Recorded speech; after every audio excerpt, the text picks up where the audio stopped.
everybody knows those suck to come apart. You gotta take them out. And the only way to get them out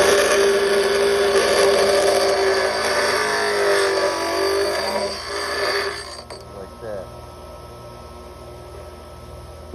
Now with that ring removed, your line will come right out.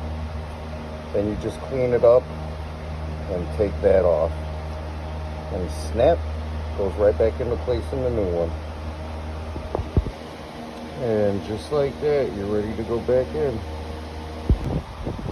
Okay, so this here was too far gone.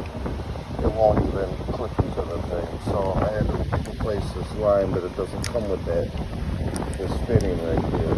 So I had to take the old one off this line, which I did by using this and this. So now we can put it back together.